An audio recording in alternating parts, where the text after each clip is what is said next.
What's up, YouTube? I'm Ty, and you're watching Invisible Chess. I want to discuss something with the black community here in America, which I am a part of. I want to talk about this whole Chris Brown situation. Now, recently he got caught up in charges for assault with a deadly weapon. The individual who made the accusation is named Bailey Curran, a Hollywood socialite. That's how I would define her, because you see her on social media hanging around a lot of celebrities, but she's like this former Californian beauty queen. I don't follow her a lot. I just, I had to kind of look her up after the incident happened because I don't follow her. But the story already seems to have all the typical elements in it. A black guy, a wild party, or a music video shoot with alleged drugs, weapons, and a helpless white damsel. All the sensational elements that the media generally is going to hit on. Now, in case you haven't heard the story, basically Chris was having a party / video shoot at his home, and he had all of his entourage with him. He also allegedly had a few other celebrities. Well, there were some celebrities that said that they were there as well. Now, somewhere in the midst of all these festivities, this beauty queen, Bailey Curran, claims that she was soaking in a hot tub one part of the night, and then she got out. At some point, she got out, and somewhere around that time, she noticed that one of Chris's entourage members had on this diamond cross necklace that she admired, and she went over to compliment it, I guess, and the guy had flipped out on her, she said, for no reason, and then that caused Chris to flip out on her, and she said when Chris flipped out on her, he pulled out his gun, or he pulled out a gun, okay? And this all took place around 3 a.m. on August 30th.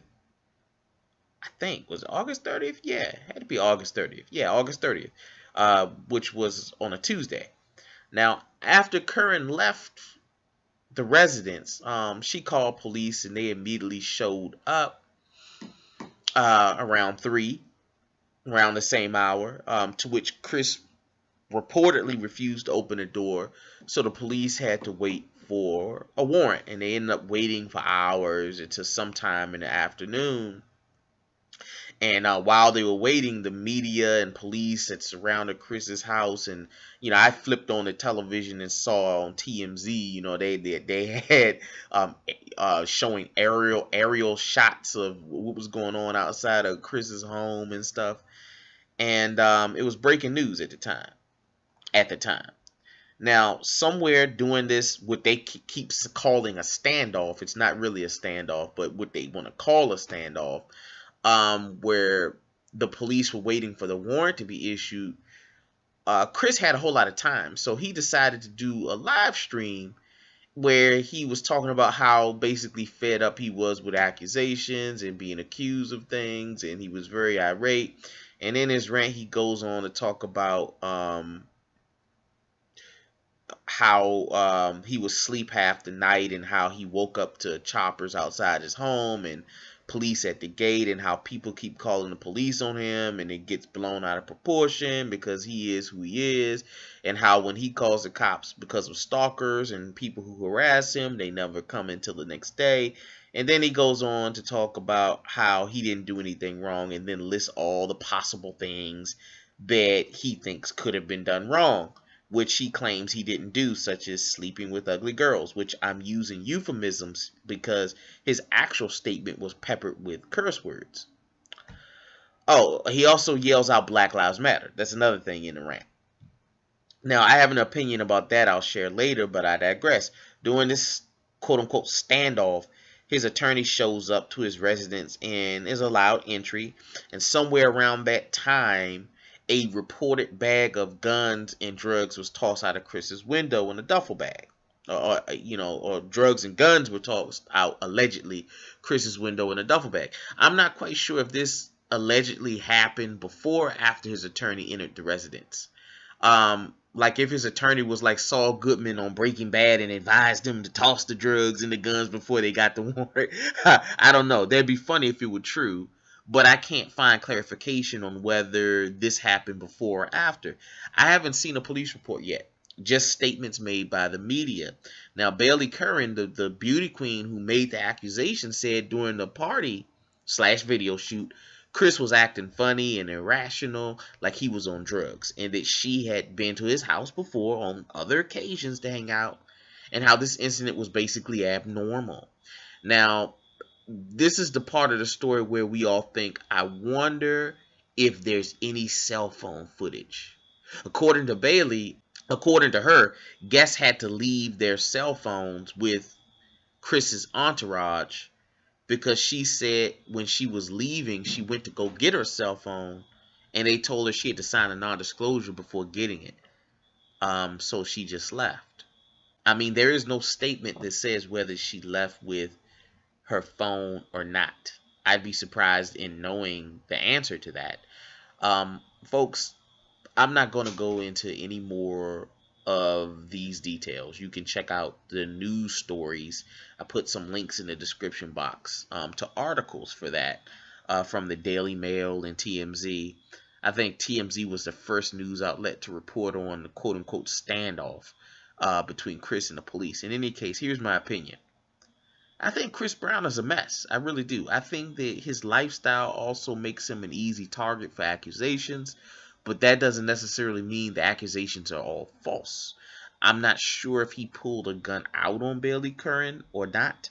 Sometimes people exaggerate stories, especially if there was some wrongdoing they were trying to cover up about themselves, like those swimmers down in Rio that tore up that gas station slash convenience store and peed on the wall. They claimed they were robbed at gunpoint, and none of that happened, but you never know with this particular story. I do believe drugs and guns were in the house because drugs and guns are always around anywhere Chris's entourage goes. I mean, in the last 2 years, Chris has been banned from venues around LA because his concerts were always ending in gunshots, and the police were constantly having to show up to scenes riddled with bullets and casualties. I mean, Suge Knight was shot 6 or 7 times back in 2014, I think. I think it was 2014.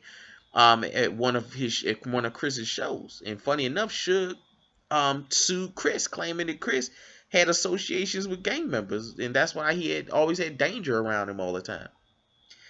I don't think that we as black folks here in America need to be really rallying around Chris on this one. Chris has enough money to take care of himself, and the reason why he has that money is really is because of us.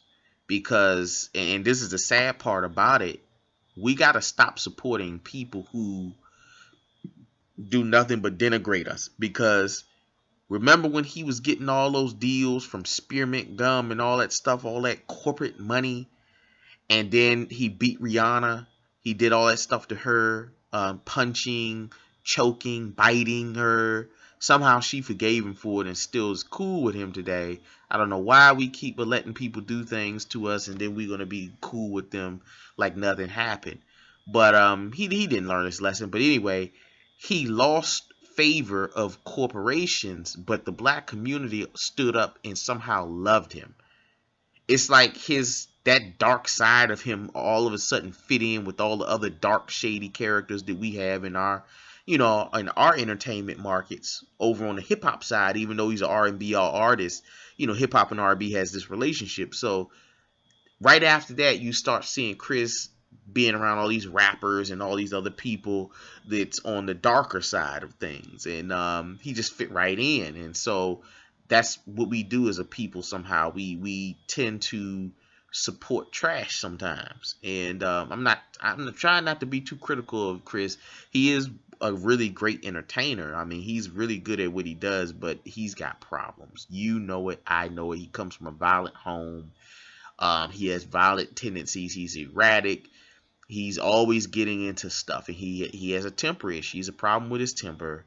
He's just always getting into trouble, always. And I can't believe that he actually has some form of custody to his child. But when you got violence around you all the time, but whatever. I don't think that when he called out Black Lives Matter, people who screw up all the time, what they're starting to do is just call out or try to make everything a black cause to try to deflect from anything they may or may not have been doing. It is possible that Bailey Corinne lied about this. It is definitely possible. I wouldn't be surprised, but at the same time, in order for the police to be actually able to file, because remember, most of the people who were at Chris's house were his entourage members and people he knew, right? If the police come to your home and say a person who was a guest in your home makes a claim against you, something that took place in your own home, it's he said versus she said, and you got all these people to back you up on the statement that you make, that basically to say, hey, you didn't do it. It'd be hard for, police could still file charges, but it'd be hard for a prosecutor to actually take that serious and actually accept the formal charges and say, here's the felony charges for this, that, and the third. Unless there was something in that house that was serious enough for them to say, okay, there's a strong probability it may have, let's let the judge decide. So let's say, for example, there were guns or drugs. Let's say that duffel bag does exist. That's probably why the police went ahead and filed the charge. It took them up. Remember, they didn't just file it. He came out of the house after they got the warrant. They didn't even cuff him. They did an investigation and then he didn't get charged until formally until around 5 p.m. So there was enough information to go ahead and file a formal charge for assault with a deadly weapon. Keep that in mind. There was enough information. I'm thinking that duffel bag of drugs and guns exists. Which is not uncommon because celebrities when they have parties, there's drugs at the parties. Justin Bieber had cocaine in his house. He had a whole lot of cocaine one time, and one of his entourage members took the fall. Said it was his. It was one of the black guys in his entourage. Went ahead and took the fall for him. So it's not uncommon for celebrities to have the drugs. So I believe the drugs are probably in that house. And guns were probably there too. That's probably why, if the bag exists, why they tossed it before the warrant could get issued. So that's probably why the charge got filed. There's a chance this whole thing will get dropped. Chris has a way of getting out of stuff. But then again, let's think about the fact he got a felony conviction before. That heightens everything. If he gets convicted this time, if the charge sticks, he gets convicted, you're looking at 4 to 5 year stint. But then again, he does have money. So people in Hollywood, they tend to, or the rich, they tend to get around stuff. I mean, Chris, with all his antics and constantly being in front of the police all the time, he's spending a lot in legal fees, spending a lot of other fees too.